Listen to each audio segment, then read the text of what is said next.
आप यहाँ किस लिए हैं यह तय करना होता है। समाज में जब आप जाते हैं तो किसी उद्देश्य को लेके जाते हैं। ऐसे में बहुत चांसेस हैं कि आपको अच्छा कोई मिल जाए। निष्ठा के साथ रहने की कोशिश आपको जरूर करनी चाहिए। ये सफलता की पहली सीढ़ी भी साबित हो सकती है आपके लिए। जब आप अपने घर से बाहर जाते हैं तो एक नए प्रकार के संबंध से आपका परिचय होता है। माता पिता, भाई बहन, इस तरह के जो संबंध हैं ये आपको जन्म से प्राप्त हो जाते हैं। परंपरागत रूप से इनके कुछ अपने दायित्व हैं, कुछ जिम्मेदारियां हैं, कुछ कर्तव्य हैं, पारस्परिक कर्तव्य होते हैं जिसका निर्वहन आपको करना होता है। लेकिन जब आप घर से बाहर जाते हैं तो अत्यंत नए समाज से आपका परिचय होता है। अब वहां आपको चुनने का अधिकार होता है, यह एक अवसर होता है।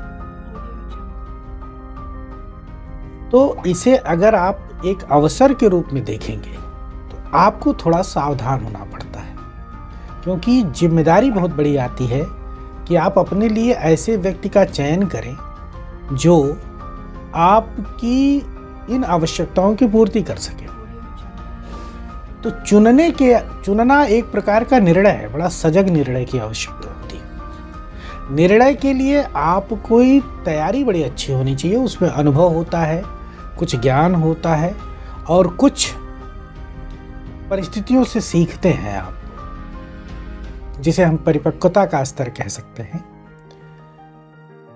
तो जब आप घर से बाहर जाते हैं तो इसमें सबसे ज़्यादा आवश्यक होता है कि आपके परिवार ने, जिसे पीयर ग्रुप भी कहा जाता है, बंद समूह भी कहा जा सकता है, बहुत क्लोज रिलेशंस के जो लोग होते हैं, उन्होंने बाहरी दुनिया से आपका परिचय कैसे कराया है, ये बड़ा महत्वपूर्ण एक प्रशिक्षण का भाग होता है।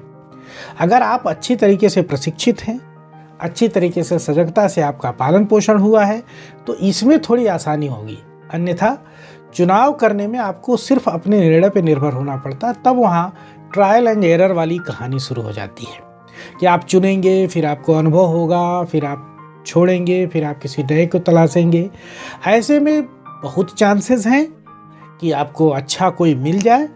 और जब समाज अधिकतम रूप से ऐसा है कि वहाँ संस्कारों का अभाव है, जिम्मेदारियों का अभाव है, तो निश्चित रूप से मान के चलिए ये कार्य थोड़ा सा कठिन हो जाता है।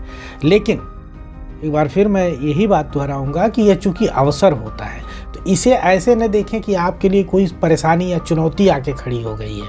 ये चुनौती नहीं है, ये अवसर है। आप ऐसे भी व्यक्ति का चुनाव कर सकते हैं जो आजीवन मित्र की हैसियत से आपके साथ देगा, और ऐसे भी व्यक्ति का चयन कर सकते हैं जो आपको मार्ग से भटका भी सकता है। तो दोनों परिस्थितियां हैं। अगर आपका चयन अच्छा रहा तो आप बेहतर दिशा में जा सकते हैं, चयन खराब हुआ तो निश्चित रूप से आपके जीवन पर उसका बुरा प्रभाव पड़ता है। तो कुल मिलाकर के चयन के लिए जिस प्रकार के मन मस्तिष्क की तैयारी होनी चाहिए, वो तैयारी के साथ अगर आप आते हैं तो कोई भी व्यक्ति आपका मित्र हो सकता है, मार्गदर्शक हो सकता है, आपका गुरु हो सकता है। आपको अपने प्रवृत्ति के हिसाब से, अपनी आवश्यकताओं के हिसाब से, अपने लक्ष्य के हिसाब से ही व्यक्ति का चयन करना चाहिए। आप यहाँ किस लिए हैं यह तय करना होता। समाज में जब आप जाते हैं तो किसी उद्देश्य को लेके जाते हैं। समाज में आप बेवजह नहीं जाते, बिना किसी कारण के नहीं जाते। आप अध्ययन करने आए हैं तो निश्चित रूप से आपने कुछ लक्ष्य लेके यहाँ के लिए प्रस्थान किया होगा। लक्ष्य के अनुरूप ही अपने सहयोगियों, साथियों का चयन करना चाहिए। तो मानक तो आपका लक्ष्य है, उससे बड़ा अगर देखेंगे तो आप ये तय कर लीजिए कि आपको इस समाज में कौन सी भूमिका निभानी है। उस भूमिका को आप मानक बना सकते हो। उस भूमिका में जो सहयोगी हों वो आपके लिए अच्छे मित्र साबित हो सकते हैं, अच्छे मार्गदर्शक साबित होंगे। तो कुल मिला के मानक वही है जो आपका लक्ष्य है, और जो भूमिका आपने तय कर रखी है उसके हिसाब से आपको अपने लोगों को तय करना पड़ता है। वही मानक है आपके लिए, विशुद्ध मानक वही हो सकते हैं। जैसे कोई भी व्यक्ति जब साइंस के क्षेत्र में काम करना चाहता है तो घर से निकलता है साइंस के क्षेत्र में पोस्ट ग्रेजुएट करने, ग्रेजुएशन करने।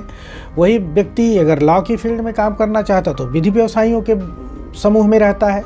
वही व्यक्ति जब वो इंजीनियरिंग या मेडिकल के क्षेत्र में जाता है तो उस तरह के व्यक्तियों के साथ में रहता है। तो कुल मिलाकर के आपको क्योंकि जैसा मैंने पहले कहा कि आप किसी भूमिका के साथ समाज में आते हैं, तो उस भूमिका से संबंधित लोगों के साथ ही आपको रहना होता है।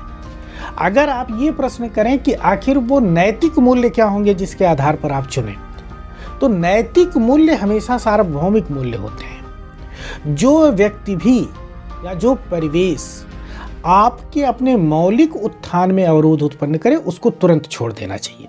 और जो आपकी मौलिकता को, आपके प्रकृति को सहयोग करता हो, उसको चुन लेना चाहिए। हो सकता है कि वो कष्टदायक हो, उसके साथ समायोजन करने में आपको परेशानी हो, लेकिन जो सही है उसके साथ रहने की, निष्ठा के साथ रहने की कोशिश आपको जरूर करनी चाहिए। ये सफलता की पहली सीढ़ी भी साबित हो सकती है आपके लिए।